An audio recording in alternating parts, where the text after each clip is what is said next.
Welcome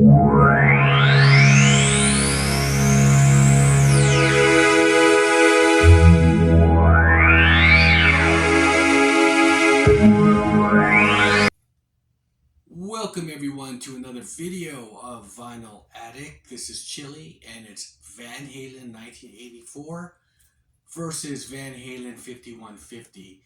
Now before I get into this, please don't forget to hit the like button, comment on this video, share this video, and if you still haven't, please subscribe to this channel and hit the notification bell for updates. Okay, so with that out of the way, yes, 1984, the last album with David Lee Roth on Van Halen, and 5150, the first album with Sammy Hagar on vocals. Dave left on a high note and pursued a solo career, and in comes Sammy Hagar from a successful solo career. He is a veteran. He was the lead singer of Montrose. Okay, so he's always had these great guitar players, whether it was Ronnie Montrose, Joe Satriani, of course, and Chickenfoot, and of course Van Halen. There are 9 songs each on this album. We're gonna go front to back to see which one is the album which I think is the better album that rocks more, or just an all-around great album. Okay, so starting with round 1, we have 1984 versus Good Enough from the 5150 album. Now 1984 is an instrumental track. Van Halen is known for like these short instrumental tracks, whether it's Eruption from the first album, Spanish Fly on the second album. This is a little keyboard piece that kind of opens up the album. It's nothing memorable. So let's go to 5150. What an opener, Good Enough. So from the very gate, when you hear Sammy say, "Hello, baby," you know, I mean, it's just from there then on, it's just they go hard. Good Enough over 1984 is a no-brainer. The guitar is prevalent. I mean, you know, that was the one thing that David Lee Roth was kind of complaining about Edward Van Halen with 1984. There was a lot of keyboards and synthesizers and whatnot. Actually, 5150 doesn't really have as much keyboards. You'll find that there's a lot of guitar playing on here, way more than in 1984, I think. So round 1, that's going to 5150 with Good Enough. Now round 2, we have Jump from 1984 and Why Can't This Be Love from 5150. Okay, so these songs are lead singles and they were both huge successful hits. I mean, at first it was a tie for me, but then just back and forth on this, I just had to go with Jump. I mean, the video was very memorable, and I don't know. It's them kind of being very synth pop, synth new wave, and you know, it's been played in every arena and every sporting event, and it's just kind of been locked into the consciousness and the fabric of the mainstream culture. So Jump is really only song where you know, kind of showcases Dave, because David Lee Roth throughout the whole career of Van Halen and after is always doing acrobatic jumps and whatnot. So I thought that was really cool. Okay, so now let's go to round 3. And we have Panama from 1984 versus Get Up. Panama, again, is another single from this album. Huge success. And they were really working MTV and doing really cool videos. And David Lee Roth was pretty much becoming this larger-than-life kind of persona. You know, he pretty much became Diamond Dave, I guess. He was starting to become Diamond Dave, and the over-the-top, you know, big productions and larger-than-life personality that he's become. There's Panama, and then there's Get Up. And that Get Up, I think at this point, was pretty much a really aggressive hard rock song with Alex Van Halen just really killing it with the double kick, and just the guitar on here is just very in your face. It's just a very it's very metal. Panama has a lot of melody, and it kind of breaks down and goes through all these kinds of different um, kind of melodic kind of places, and it's really cool, you know. And then you have like this little spoken word thing with Dave, and in the middle of it, and you know, it's just a lot of fun. Now, between these two, I'm gonna go again with 1984's Panama. Panama wins round three. It's just it was that again. It was a hard one, you know. But you know, Panama is just a great song. It's a great anthem, party anthem. Okay, so now we have round four. Top Jimmy from the 1984 album versus Dreams. Okay, with the 5150 album, there hardly was any promotional videos for this album. Had a home video of just them in concert in New Haven, and they would just pretty much play clips from that. And then occasionally, like this one, was a video of just the Blue Angels flying around and doing acrobatic feats, aerial shots, and whatnot to this song. And it was a different kind of song from what they would usually do, or which they never kind of done with David Lee Roth, which more different themes. With Sammy, it's very versatile. So he has these kinds of songs, and you know, this album was produced by Mick Jones and Don Landee. Mick Jones pretty much put the guitars up really loud on 5150 and onto the left. It was high in the mix, he said.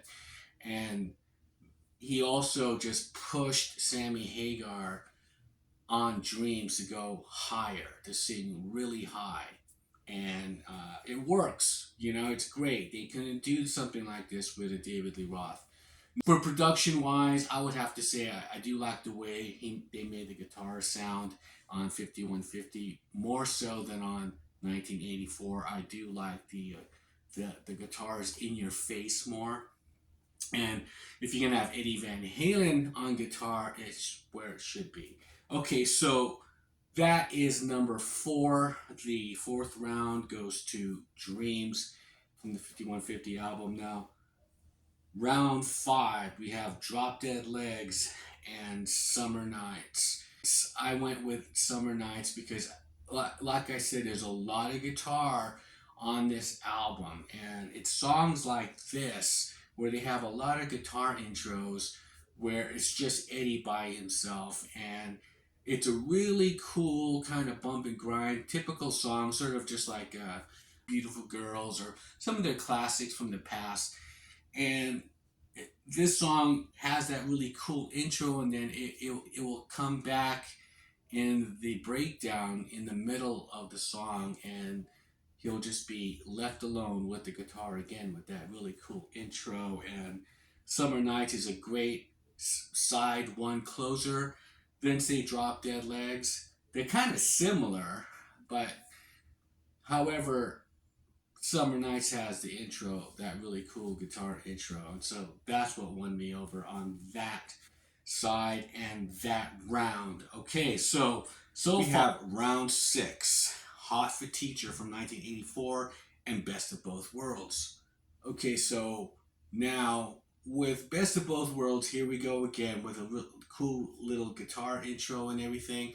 However, Hot for Teacher has Alex Van Halen with the double kick, and then he has like these Gene Krupa patterns on his floor tom, and it's just really cool stuff what he's doing on there. And there's a long intro, and this is pretty much Van Halen at the pinnacle. I mean, as far as with Diamond Dave is concerned, I mean, it's as over the top as it could be, and it works. It's great. The guitar, the drums, and everything in the video is really cool. I'm going with Hot for Teacher for this round is just from beginning to end. It's a great way to start the second side as well. Now, round 7, I'll Wait and Love Walks In. Okay, so I'll Wait has that total synth pop sound. I guess with the drums and the bass, I mean, they're really locked in on here, Alex and Michael Anthony, so it's a great performance by them. Love Walks In is concerned. I guess this would fall under power ballad. However, it's a song about aliens, extraterrestrials, which Sammy Hagar was talking about in his book, and he's made interviews where he talked about it, and so he plays guitar. Sammy Hagar plays guitar on here while Eddie plays keyboards, and so you still have more guitar, whether it's Sammy playing the guitar or Eddie playing the guitar. The guitar is still prevalent and it's still driving the songs. So out of these two, though, I'm going to pick I'll Wait from 1984. It was something different they haven't done.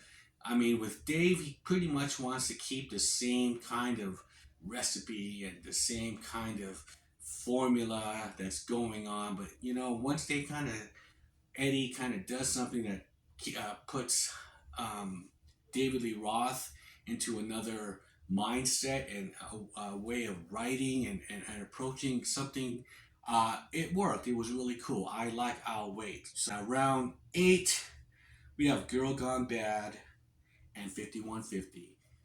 I'm going with 5150. It is my favorite song on this album. That guitar intro, he's never done something like that before, and the singing on here is awesome.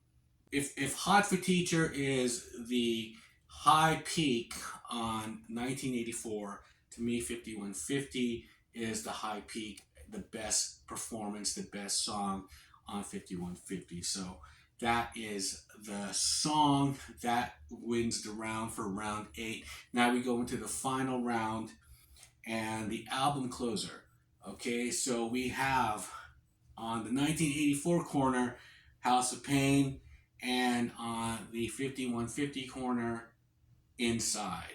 Okay, I'm going straight with 5150. House of Pain is a great riff. It's a great rocking song. However, it was something that I've heard kind of before, what they've done, and it didn't really end the album in a way which is kind of memorable, where Inside was. It's kind of goofy, it's kind of weird, and they're really showcasing Michael Anthony's funky bass line in the beginning, and all the kind of laughter and all the kinds of things that's going on. It's a cool song. It's kind of like it's a party and it's coming to an end, and I thought it was just a better album closer and a better song altogether. So I'm going with Inside on the final round, which brings us to the winner. Out of the 9 rounds, it was 5150 that had 5 rounds over 1984, winning 4 rounds. Which one is the better album cover? Okay, so we have this Atlas type of guy holding up the world or something. The 1984. They're both really interesting, really cool. I think Van Halen always kind of had album covers that kind of made you just kind of stop and get very introspective with, and it provokes something. And then the back, I like how the fact that these two kind of come together. So, this cover is good. I like the cover with the kid, the angel smoking, but I don't like how it's just another kind of band photo of these guys, whereas this one kind of like continues, and there's like this whole concept with it, and he's down for the count. But no, this is the one that won for me. This is Van Halen 5150 over 1984. What are your thoughts on this album? Is far more superior than 1984. Just like I said, even with production, everything, just even the packaging, That is my video for Van Halen versus Van Halen. 5150 is the winner. Let me know in the comment section what your thoughts are. And with that, I'll shut up and I'll see you guys on the next one. And here's Van Halen. Hello, baby!